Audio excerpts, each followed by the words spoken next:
All right, carrying on. And I'm gonna bring this out one more time, right? As it pertains to oppression. My camera went out and I don't know where I left off, so I'm gonna just go back to Ecclesiastes 7:7. And it reads, surely oppression maketh the wise man mad, and a gift destroyeth the heart, right? Oppression. When you've done wrong and you receive for the wrong that you've done some type of punishment, that's called justice. But when you haven't done anything wrong and you receive a punishment, that's called oppression. And 2/3 of our people, they think that they haven't done anything wrong. They don't operate with the understanding that our power is displeased with us. And guess what you use it to judge us? Like I brought out in Psalm 17, right? Esau, that's his sword, right? It said that in Psalms, right? The wicked, which is thy sword. And the wicked written up in Malachi 1:3 is Esau Edom. I had a Jake walk up and basically said that we should revolt with guns on some black identity extremist type shit. When, hey, although we are the Most High's battle axe, right? We're that sharp threshing instrument having teeth, right? The Most High is going to pour out his spirit on us so we can execute the judgments written according to his anger and according to his fury. However, we are supposed to wait until the Most High actually rises us up to the prey. And like it says in the scriptures, right? Let me get this real quick. Come on. This is the book of Zephaniah, chapter 3, verse 8. It reads, therefore wait ye upon me, said the Lord, until the day that I rise up to the prey. For my determination is to gather the nations, that I may assemble the kingdoms, to pour upon them mine indignation. Right? The Most High's righteous indignation. He's saying, hey, wait upon me until I rise you up to the prey. Right? A lot of our people want to take that black identity extremist mentality, and everything that they're coming up with is not innovative. Right? The Black Panthers and all type of black nationalist groups from the 60s and the 70s and the 80s, they already tried to employ these different tactics and these different strategies. And like I said, the so-called white man is salivating at the idea that some band of disgruntled Negroes going to rise up and use his weapon against him, right? That's a no deal. This is why the mind of the elect is to do what? Lock into these prophecies. And not only that, but wait, right? That's what it is to be a prisoner of hope. This is the faith and the what? Patience of the saints. Revelation 2:9, Revelation 3:9, right? But a lot of our people, they lost patience. So what do they start doing? Becoming self-willed. Start trying to conjure up thoughts on how they're going to deliver themselves. Like that nigga that break out of prison just to be dragged back into prison and given more time, right? He said, wait ye upon me until I rise up to the prey, because it's the Most High determination, right? It's the Most High determination that we get some get back, right? It's the Most High determination because that God, he's a man of war, right? And we are warrior class people, right? So-called blacks, Latinos, and Native Americans. We will be elevated and endowed with the strength, the ability, and the mind to yank these nations out of power. But it's going to be at the Most High's appointed time, according to his anger and according to his fury, which is way more upset and angry than we can ever be, because the Most High actually has angels, right? He said the eyes of the Lord are upon the simple kingdom in the book of Joel. So the Most High actually appoints angels to do what? Keep the score, right? All of the wickedness, all of the devilishment, all of the barbarisms, all of the castrations, all of the terrorism, right? Surgery without any type of anesthesia, feeding our babies to alligators, separating families. Hey, the Most High's angels are taking a record. So when that judgment does pour out, it's gonna pour out in its perfection. In our mind's eye, we don't know what happened during the Byzantine Empire. We don't know what happened during the Holy Roman Empire, the Renaissance. There is a records that kind of give us insight, but the totality of what's been done to us, what's been taken from us, how we've been affected by these nations round about, Hey, the Most High knows, but it's no way that we can understand the full gravity of what's been done to us, right? This is Exodus chapter 15 and verse 3. As it pertains to our power, it says, the Lord is a man of war. The Lord is his name, right? It said the Lord is a man of war, right? The Lord is a man of war, and the Lord is his name, right? So what if our God is a man of war? Wouldn't that make us a warrior class people, right? This is why we have righteous laws like a man shouldn't wear long hair. Why? Because on the battlefield, do you know what'll happen if somebody get a hold of your hair?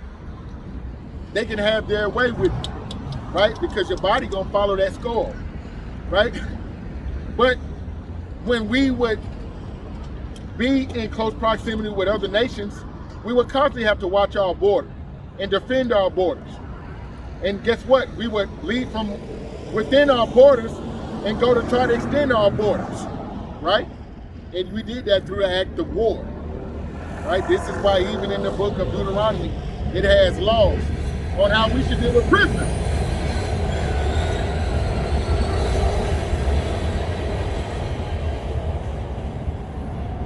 This is why in our law it actually gives us laws on how we deal with the prisoners, women, or our enemies' women that we bring into our house as wives, right? It said if you go to war and you actually get a woman of these heathen nations, but I'm bringing this forth to let you know that, hey, we were constantly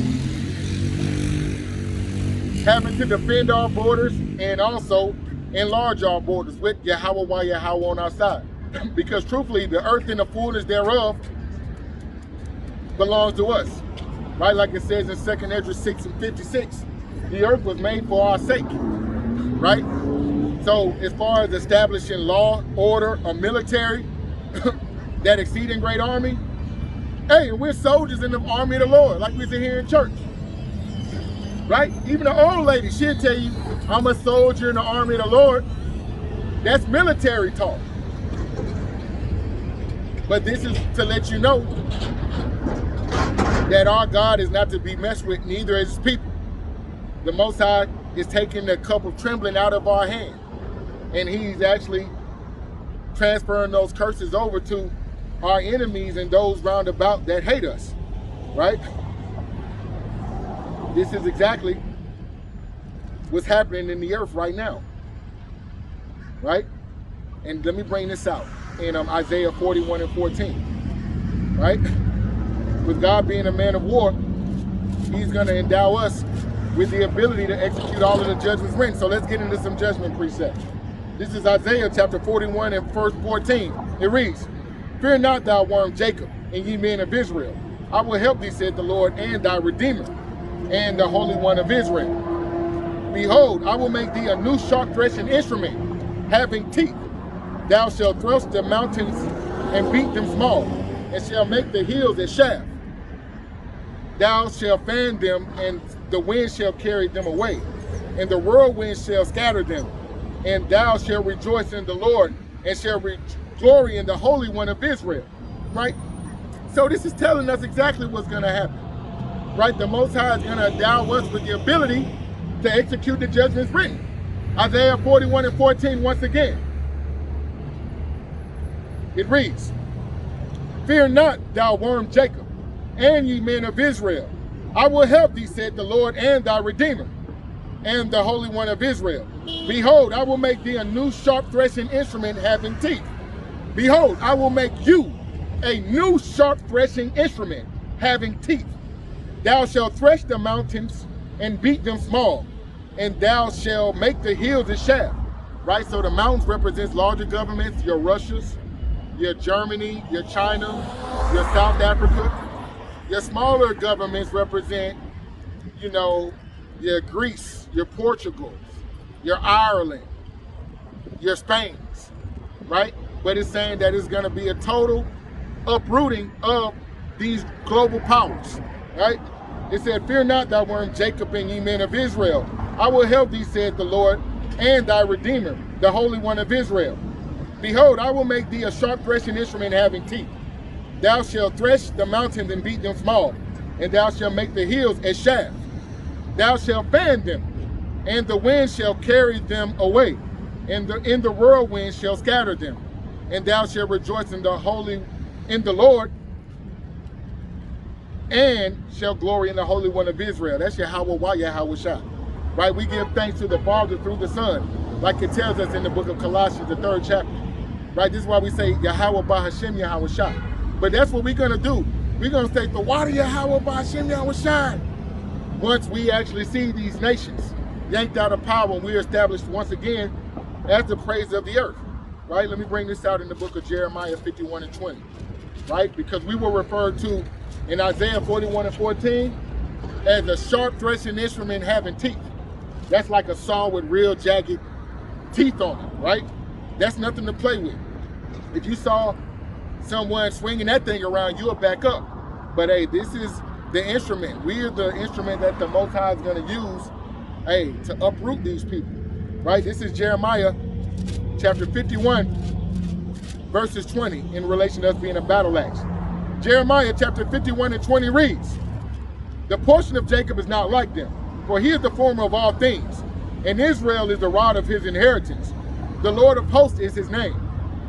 The Lord of hosts, that's the Lord of armies, right? We just brought out in Exodus 15 and 3, God is a man of war. He's known as the Lord of hosts, right? It says that he's mustering the host of the battle.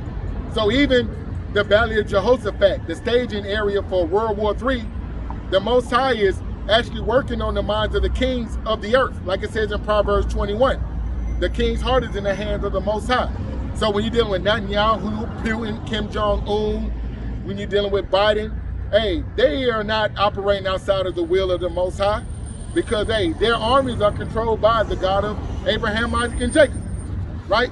Jeremiah 51 and 20, once again, the portion of Jacob is not like them, for he is the former of all things. And Israel is the rod of his inheritance.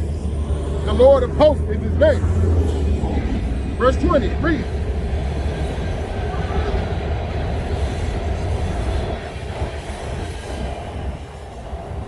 Jeremiah 51 and 20 reads, thou art my battle axe and weapons of war, for with thee I will break in pieces the nations, and with thee I will destroy kingdoms, and with thee will I break in pieces the horse and his rider. And with thee I will break in pieces the chariot and his rider. And with thee also will I break in pieces man and woman. And with thee will I break in pieces old and young. And with thee will I break in pieces the young man and the maid. I will also break in pieces with thee the shepherd and his flock. And with thee I will break in pieces the husbandman and his yoke of oxen. And with thee I will break in pieces captains and rulers, right? But that's why I said, wait ye upon me, right? In Zephaniah 3 and 8, wait ye upon me until I rise ye up to the prey, right? He that leadeth in the captivity shall go into captivity. He that killeth with the sword must be killed with the sword. Here is the patience and the faith of the saints with that word patience, right? Be patient enough to know that the Most High is going to make sure on his word, right? We're not just going to be relegated to be perpetual slaves here in this place. You know, like sheep for the slaughter, to be abused by all the nations round about. Because Ezekiel 35 lets you know that these nations have a perpetual hatred for us, right? This is why we call them our enemies, right? Psalms 83 and 3 lets you know the nations that actually came together with one consent, that hey, we discontinue from our heritage, like it said in Jeremiah 17 and 4, that the name of Israel be taken out of the earth, right? So the nations round about, hey, they're gonna have to face a judgment for touching the apple of the Most High's eye, right? I think it said that in the book of Zephaniah. He that touches you touches the apple of my eye. Every hair on our head is numbered.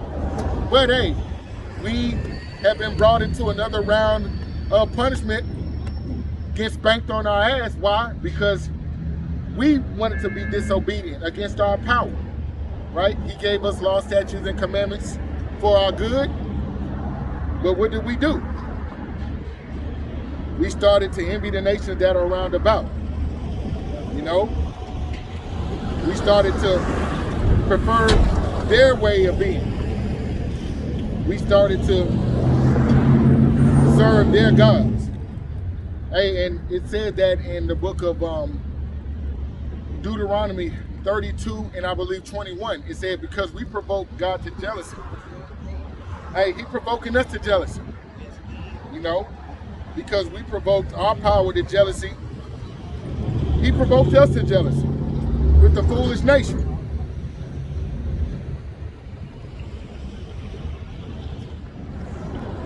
Because we provoked our power to jealousy, he didn't bring us low to just be perpetual slaves, but he brought us low as a punishment.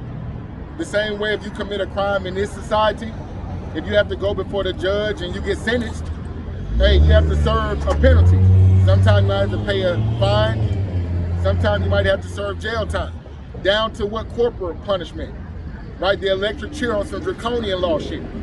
But that just lets you know in this society you have law and order. And depending on the crime, you will actually have a penalty or punishment for that crime. The same thing goes with us. This society, you know, boasts to be a God-fearing society. I believe 1983, Ronald Reagan named the Bible as the law of the land.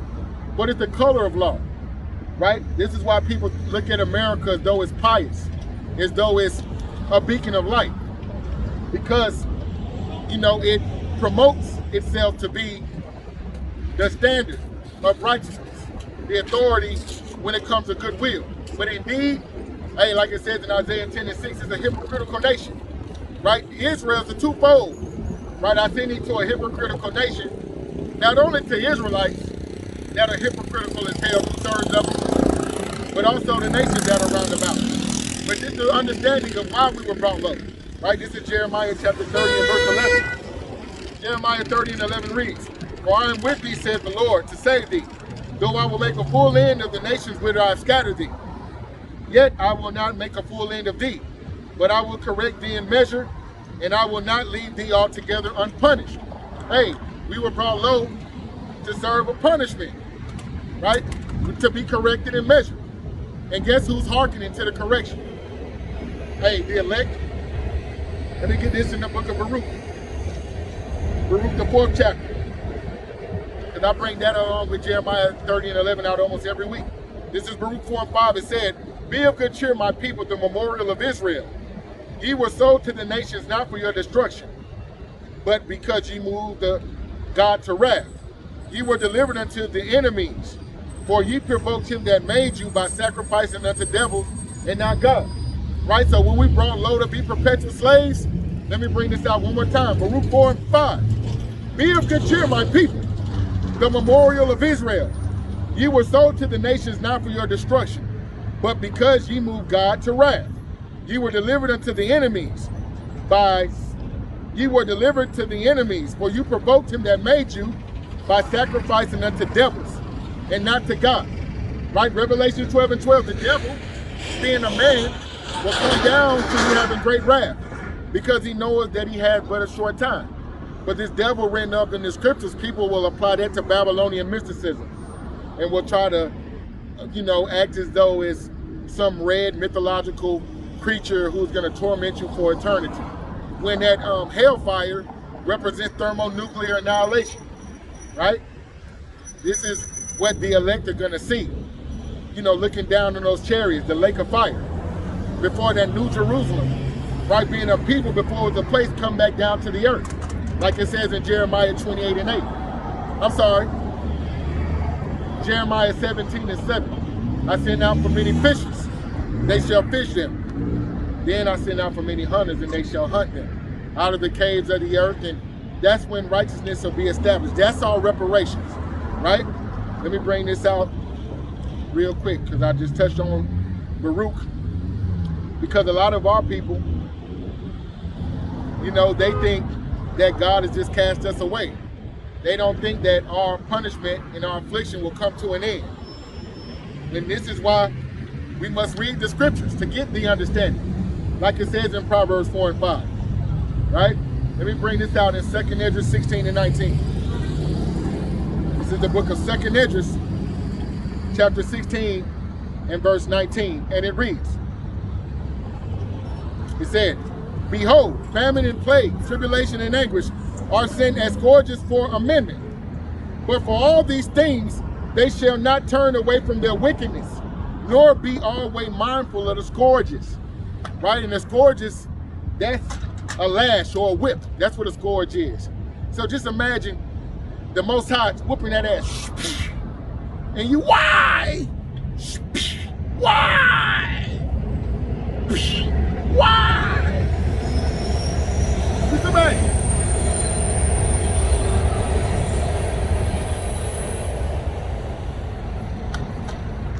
Just imagine. The parent is giving that child a punishment for something that they did or they didn't do. But that child acts totally oblivious to why they're getting their ass whooped. Right? That's our people.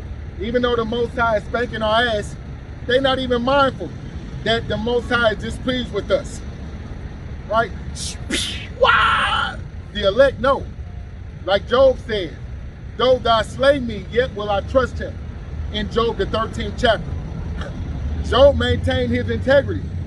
Why? Because he understood whatever he's going through, the Most High is doing that to him. Even Job's wife told him to curse God and die. Because, hey, she wasn't mindful of the scourges. When the Most High started whooping that ass and bringing those punishments, a majority of our people, they think they're innocent. Majority of our people think they're innocent. This is why Job 4:7 said, whoever perished being innocent, and when were the righteous cut off? Right? All of us are worthy of death, based upon sins we committed in this life and in the past life. So, hey, this is why the mercies of the Lord, the grace of the Lord is so essential and so appreciated in this time. Because, you know, the elect, they don't know who they are, but they're without guile. You know, they were with Yahweh Shai when he created this physical earth. Like it says in Genesis 1:26, come and let us make man. That us was the elect.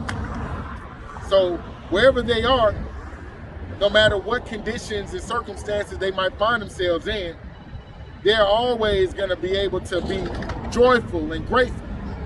They're always going to be able to find a silver lining.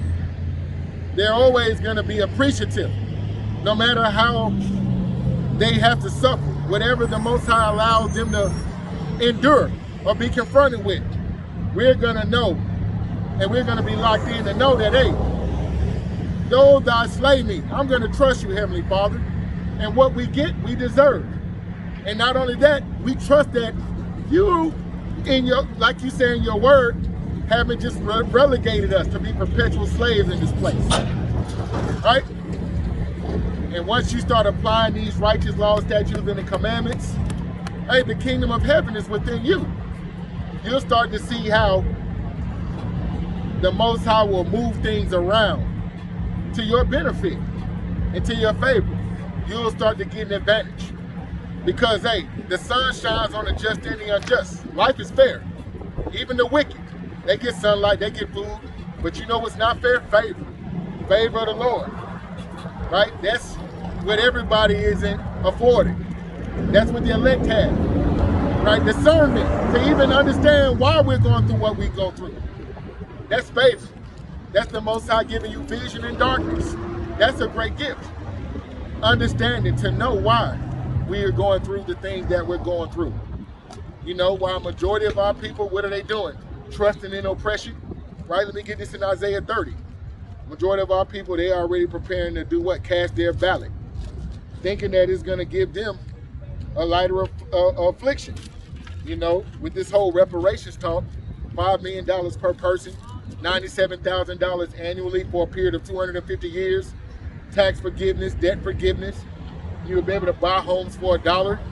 Hey, a gift destroys the heart, but this is what a lot of our people that don't operate with a level of wisdom and don't know who the hell they are, they're going to bite down.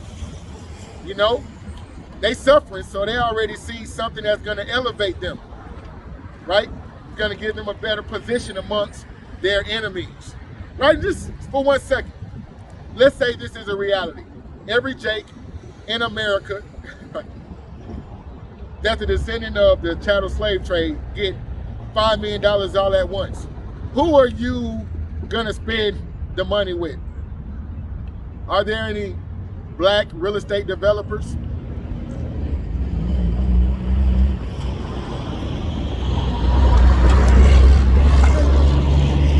You can make new houses, but you can't make new land. Again, you can build new houses, but you can't create new land. So with that money, the people that offer the land for sale, are they gonna keep it at a decent price? Are they gonna start price gouging, knowing that these reckless consumers now have the ability to spend money freely? Will you be able to exit the land of your captivity and find some enclave around the earth where you don't have to deal with the global system of white supremacy? The schools, you open up your own school. What's the curriculum that you're gonna teach your children? The food that you're growing, where are you gonna get the seeds from? Your enemy's seed registry, his meals with the GMOs? You know how Bill Gates, he plants the seeds. So if his genetic material flies over to your farmland, he says he owns that property, right? But no matter how you think about it and how you start to do a psychoanalysis and pontificate on what will be the state of affairs in the world that our people will have to be confronted with, given this repair, so-called repair, right? Hey, we're just gonna make our enemies fatter. As the saying goes, a high tide raises all boats. Once the people at the bottom get elevated, the people above them, they get elevated as well, you know? And as far as, you know, taking the so-called white man's land, hey, look at the National Rifle Association. Their motto is from my cold dead hand, right?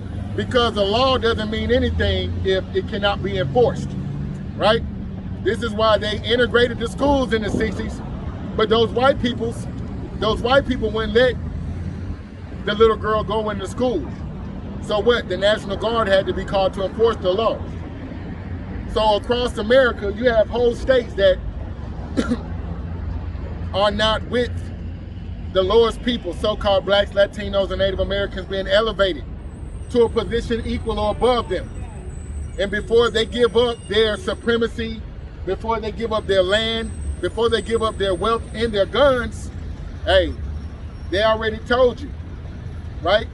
They don't feel sorry about what their forefathers have done. All of the rape, robbery, castrations, lynchings, oppression, the so-called white man spent 500 years raping and he gave it to his children, right? Even according to their law, they are an accessory to a crime.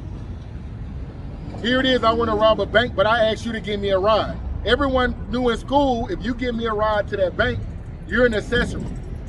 You face the same charges as me. Although you didn't go into a bank and commit that act, that happens all the time. The police get a 5 for 1, 4 for 1, right? The whole carload get taken into jail when it was only one shooter. But when it comes to the so-called white man, when it comes down to the so-called white man, right? They don't apply that same judgment to themselves and their ancestors, right? Because if I take something from you and give it to him, he's an accessory. He has to give it back, right? Even if you take a woman's wedding ring, take it to the pawn shop. If she finds out the pawn shop that has her wedding ring, the pawn shop has to give it up by law. They're in possession of stolen goods. Even though they didn't steal it, even though the thief came and actually swindled them out of money, they gotta hold that L.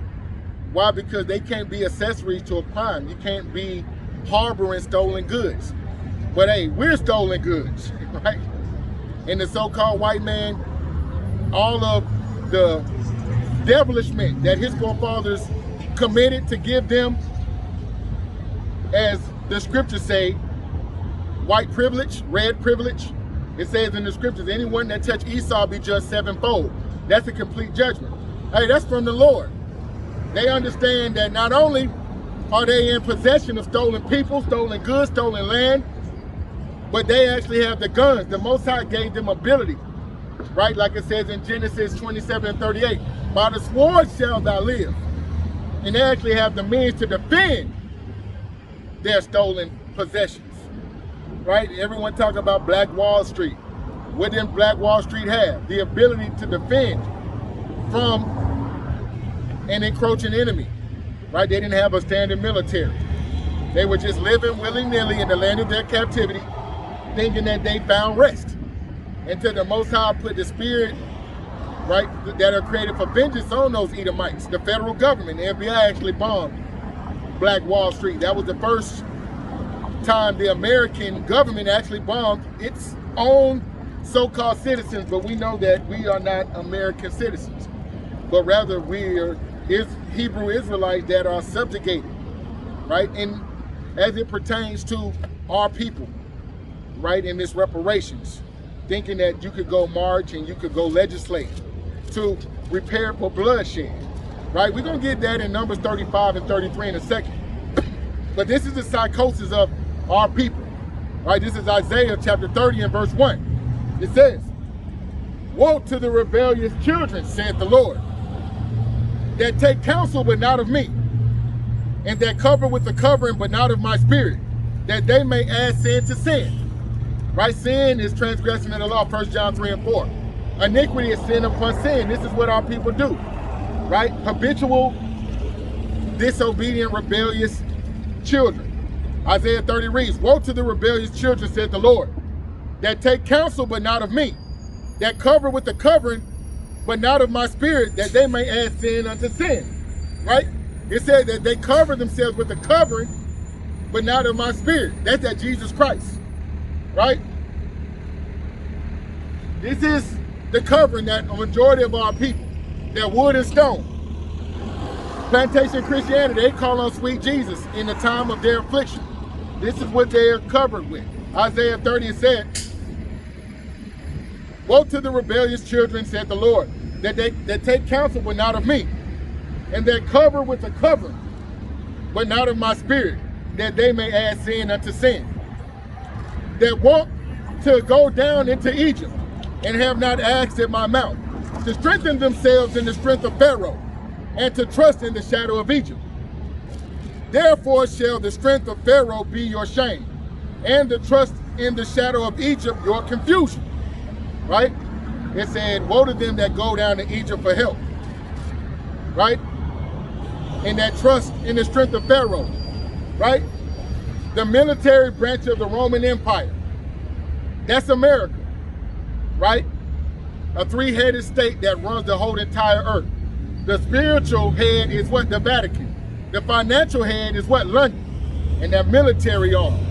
This is why that commander-in-chief, that business title, that corporate title, because this is a corporation, of a president. This is why he's so feared.